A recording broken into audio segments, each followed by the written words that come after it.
Hello दोस्तों, स्वागत है आज की हमारी क्लास में। अब तक हमने प्रेजेंट इंडेफिनिट के सारे टेंसेस के बारे में इंग्लिश ग्रामर के इस क्लास में पढ़ चुके हैं। आज हम पास्ट टेंस के पास्ट इंडेफिनिट के बारे में पढ़ेंगे। जिन वाक्यों के अंत में ता था, तीथे, तेथे आदि शब्द आते हैं तथा वाक्य का कार्य पास्ट टेंस में पता लगता है, उन टेंसेस को पास्ट इंडेफिनिट के अंदर रखते हैं।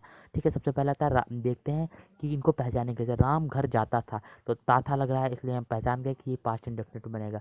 अफर्मेटिव सेंटेंस यानी कि जिनमें नहीं और क्वेश्चन वर्ड का प्रयोग नहीं होता है, उनको बनाने का तरीका क्या है। सबसे पहले इसमें सब्जेक्ट का यूज़ करते हैं, सब्जेक्ट का और वर्ब की सेकंड फॉर्म। ठीक है, उसके बाद ऑब्जेक्ट, ऑब्जेक्ट के बाद ईटीसी। ठीक है, ईटीसी एक्सेट्रा में जो कुछ हो वो लिख देते हैं। फिर आता है सबसे पहले देखें रोहन घर जाता था, तो रोहन के लिए सब्जेक्ट इसमें क्या है, रोहन। रोहन लिख दिया। घर जाने की सेकंड फॉर्म वेंट होती है और प्रीपोजिशन टू लगा दिया, टू स्कूल। फिर आता है मुकेश स्कूल में पढ़ता है, मुकेश पढ़ने की third form second form read ही होती है। उसके बाद मे के लिए इन प्रीपोजिशन लगे, स्कूल के लिए स्कूल। तुम घर में रहते हो, तो क्या हो, यू लिव्ड, सेकंड फॉर्म हो गई। उसके बाद इनके बाद होम। आगे इसी तरीके से चलते हैं। निगेटिव सेंटेंस, इसमें नहीं का प्रयोग नहीं होता है। Subject plus did plus verb की second form plus object plus etc.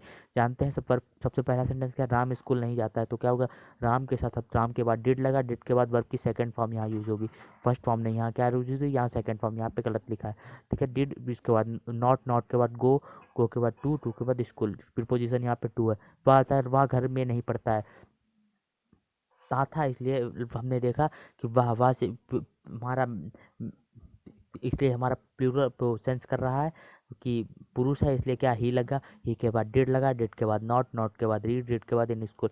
इस तरीके से ये सारे सेंटेंस बने हुए हैं। आगे आप इनको आप देख सकते हैं। इसके बाद आता है interrogative first type. Interrogative first type के अंतर्गत हम जानते हैं इसमें ऐसे क्वेश्चन वर्ड का ऐसे क्वेश्चन वर्ड वाले वाक्य आते हैं जिनका आंसर हम यस या नो में दे सकते हैं। तो सबसे पहले देखते हैं, क्या रोहन घर में नहीं खेलता था।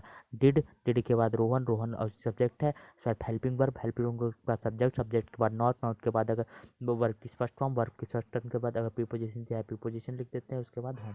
ठीक है, तो पहला सेंटेंस हमने इस तरीके से हमारा बनता है। अगला हम देखते हैं, क्या हम घर में नहीं पढ़ते हैं। हम वी है, इसका सब्जेक्ट, सब्जेक्ट के बाद डिड लगेगा, डिड पहले डिड लगेगा, डिड के बाद नॉट, नॉट के बाद रीड, रीड के बाद इनके बाद होम।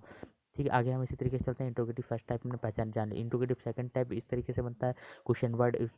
इंट्रोगेटिव फर्स्ट टाइप में हम अगर क्वेश्चन वर्ड लगा देते हैं तो इंट्रोगेटिव सेकंड टाइप बनता है। इसका पहला कैसे बनता है, राहुल घर में क्यों सोता था, वाई, वाई के बाद हमने देखा क्वेश्चन वर्ड लगाने के बाद हम सिंपल सा पहले वाले सेंटेंस के जैसे बना देंगे। हेल्पिंग वर्ब का सब्जेक्ट, सब्जेक्ट के बाद वर्ब की फर्स्ट फॉर्म, वर्ब की फर्स्ट फॉर्म के बाद ऑब्जेक्ट, ऑब्जेक्ट के बाद एक प्रीपोजिशन लगाने को मांग रहा है, तो इसलिए प्रीपोजिशन हम लगा देते हैं। अगला देते हैं, हम स्कूल से कहाँ जाते थे। Where did we go from school, तुम क्यों स्कूल आते थे। Why did you come to school. तो इस तरीके से हमारी आज की क्लास खत्म होती है। कल फिर इस तरीके से हम पास्ट कंटिन्यूस टेंसेस को जानेंगे। आज की क्लास के लिए धन्यवाद। अगर आपको वीडियो अच्छी लगे तो लाइक कीजिए, शेयर कीजिए, चैनल को सब्सक्राइब कीजिए।